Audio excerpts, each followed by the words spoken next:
When was the first time you came to Warsaw? 1992. 1992. 31 years ago, and it was a very different city. Wasn't it? Yeah, Yeah. It was. I can imagine. It was a bit of the Wild West, actually, about it. You know. Wild East. Yeah. I remember that I came with I was serving as the military assistant to General Guthrie, who was the then commander-in-chief in the British Army of the Rhine, and his staff car, which was a black German Mercedes, was stolen out of from the front of the hotel. Yeah. No, it was a difficult time. You know, the end of the Warsaw Pact. Okej, ale jeszcze nie przyszedł. No dobrze. O, jest, mam.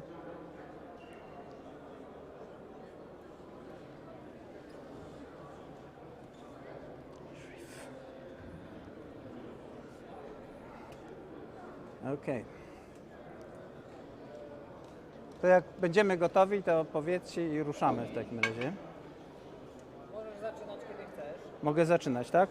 Okay, they told me that I can start, Okay. so I will, but we need the time and I'll do this to stop, reset. Okay.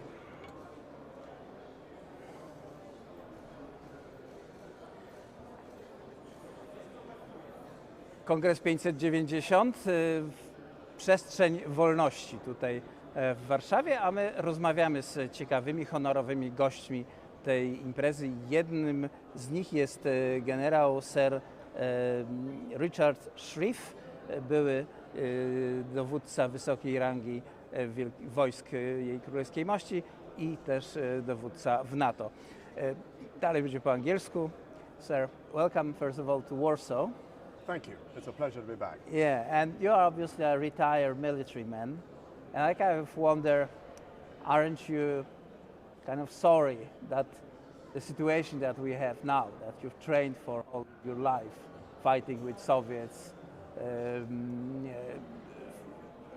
preparing or protecting the stability of Europe is kind of missing. You can only watch it on TV, not from the headquarters of the army.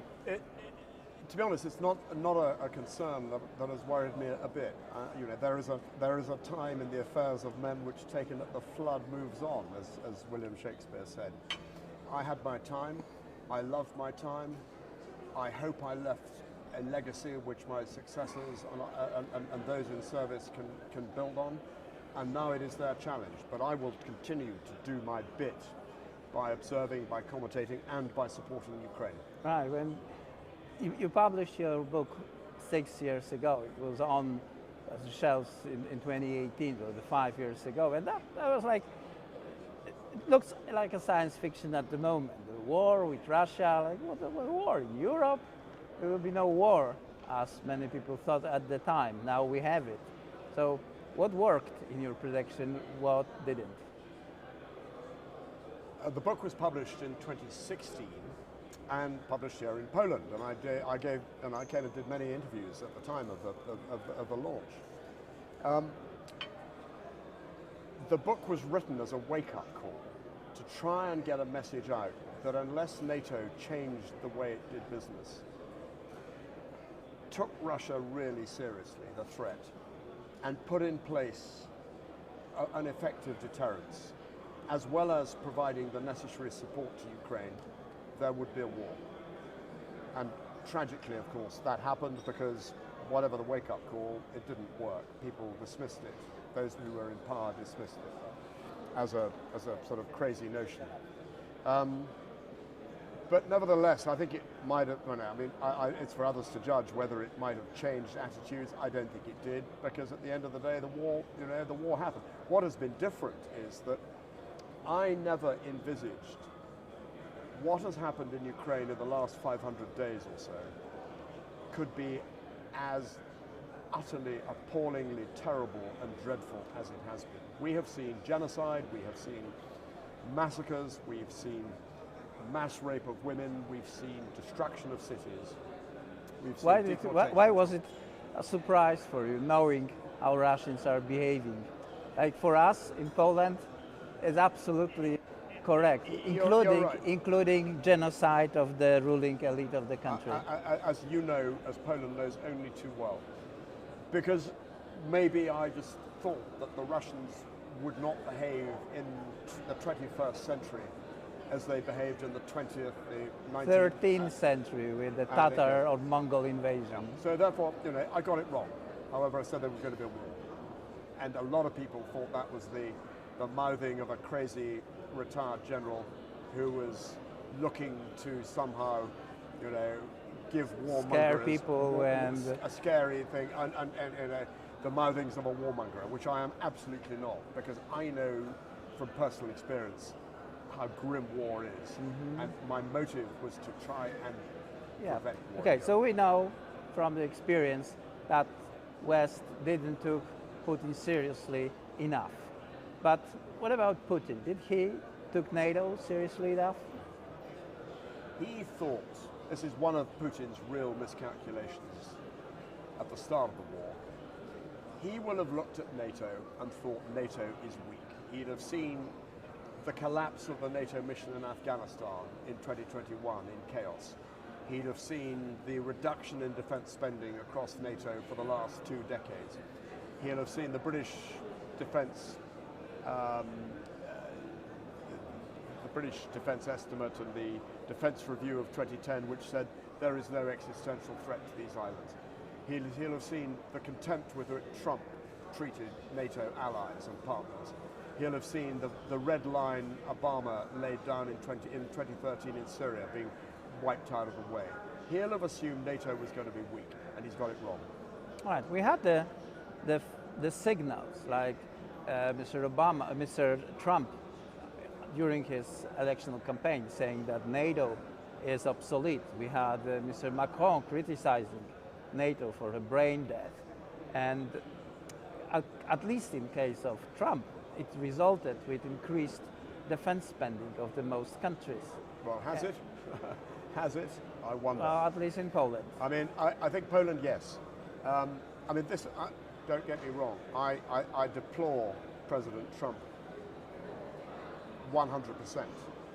But the one thing he was right about, but he wasn't alone here. Every American president and every Secretary of State for Defense has been saying this for some time, that Europe has to step up to the mark in terms of defense spending.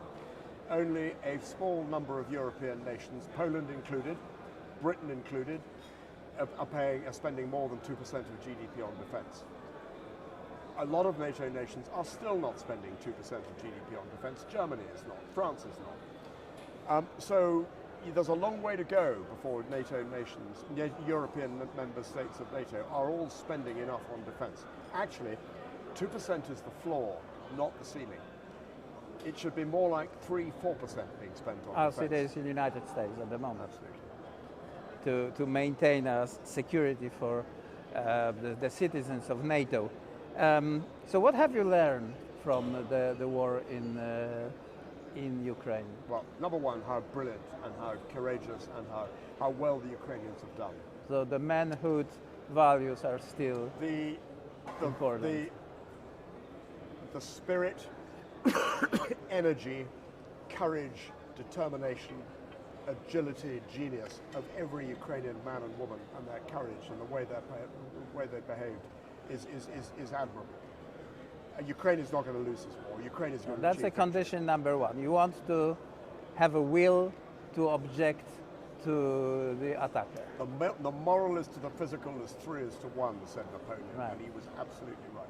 Second one is how the Russians are not 10 feet tall.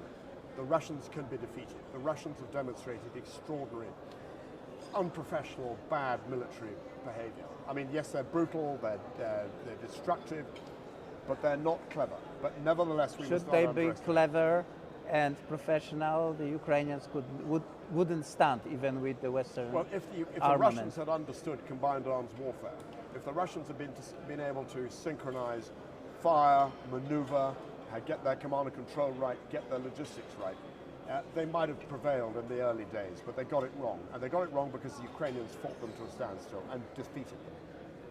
All right. So what should the NATO countries did. Because for the next 20 years, there was this picture that there is a war looming somewhere behind the horizon, and that war will be fought with, I don't know, some drones or robots, or we'll have terminators or anything. And well, it turns out that this is the war like we know it. The people are in trenches, the people are suffering during the combat. It needs endurance and stamina for the soldiers to fight. The basic nature of war will never change, but this is different. This is 21st century warfare.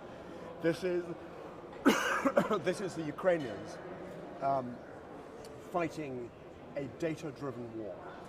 They have pulled together technical capabilities from Starlink to apps on tablets, drones, the use of artificial intelligence to analyze targeting, and they are fighting smart as a result. Their use of drones, their use of cyber, their use of data, this is absolutely 21st century warfare.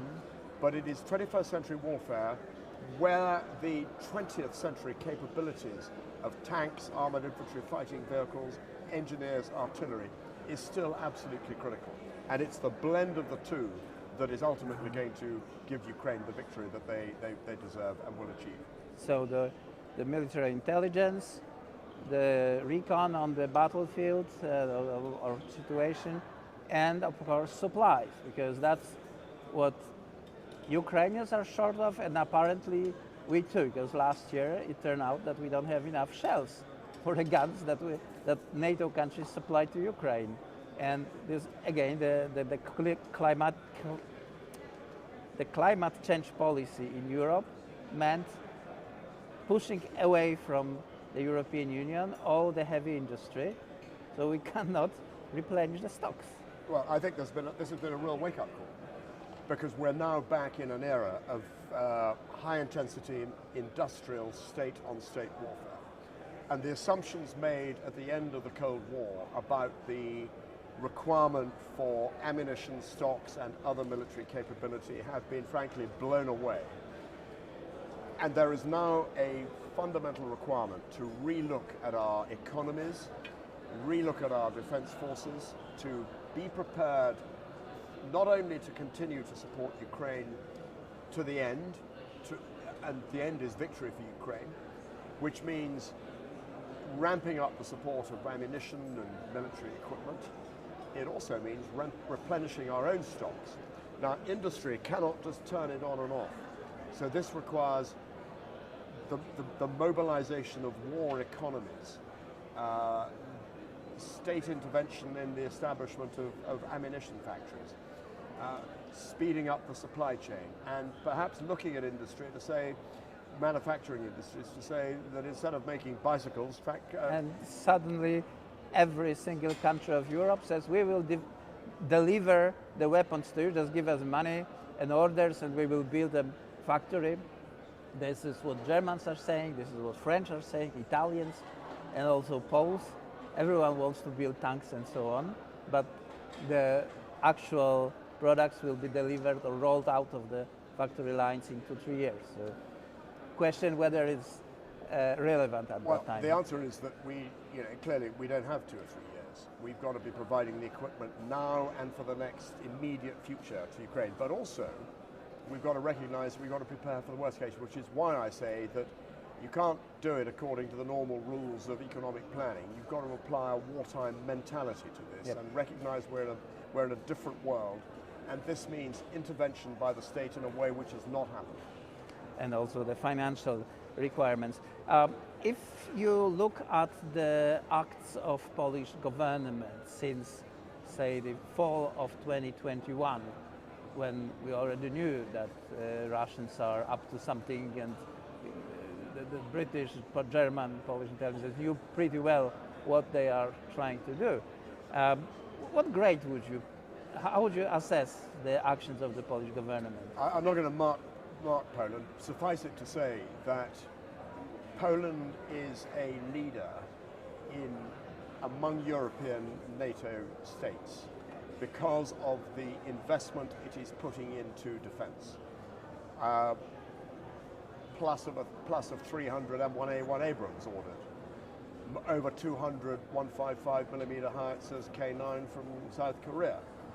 That's a real sign. Thousands of K2 tanks, 180 made in Korea and 880 made here in Poznan. And the rest of it. This is a sign of real determination by Poland. But what I would counsel is that this is the application of traditional capability, but at the same time, Poland, I'm sure it is, will be thinking about the data-driven battle, the drones, the cyber, the technical, the high-tech stuff, because ultimately, deterrence of Russia and defeat of Russia for Ukraine is going to require that state-of-the-art technical edge which the West, which NATO has got. Yep. And we should all be studying really carefully how Ukraine is operating And also how reforming our own armies to do the same. And also how Russia is operating. They obviously have these slaves from prisons driven to the war, but also they are learning from the experience, and the next possible war with Russia will not be with Russia that, for example, has no night vision in their tanks, in their soldiers' gear. Precisely. I mean, of course, and this is a constant. You have to be studying your potential adversary. And Russia is yes, it has been unbelievably militarily incompetent, unbelievably brutal, but Russians are smart. Russian software designers are very, very capable indeed. And Russia will be learning the lessons of this war. So this places a premium on the West and on NATO staying ahead of the game. Right, so according to your estimates, your gut feeling, as they say in America, when this will end? We're never going to go back to a status quo ante. The world has changed since February the 24th, 2022. We're into a generation of confrontation with Russia. So you don't think they will be conquered this time? Putin will fall and some liberal Navalny type will start to smile to NATO again? I don't need to tell you or Poles, dream on when that. If Putin goes, when Putin goes, he will go sometime. I think we have to assume he will be replaced by somebody equally hardline, equally ultranationalist, equally determined to eliminate Ukraine as a sovereign state and build another Russian empire. Russia is only going to change and become a responsible member of the international community if what was done to Germany in 1945 is done to Russia, and that's not going to happen. Or, like an alcoholic recovering, Russia recognizes it has reached rock bottom and goes through a process of self-healing. And I don't think there's much chance of that happening. So therefore, confrontation, long-term, and the only way to maintain peace in Europe is through effective deterrence. One day when the guns stop, and that will be soon, I hope, when Ukraine becomes part of NATO, NATO establishing a band of deterrent steel. Now, when the fighting stops, we have to assume this will go on for at least 2 years. What we're seeing in Ukraine at the moment is the start of a campaign to get onto the offensive to evict the Russians. Thus far it's been defensive. This is the beginning, the end, in a sense this is the beginning of the end. It is not the end in itself, and that is going to take a long time. Yeah, well, thank you for reminding the Winston Churchill here in this interview, a little humble interview, but great person. General Sir Richard Shirreff, thank you very much for this conversation. Thank you very much. Very brief one, but we don't have more time.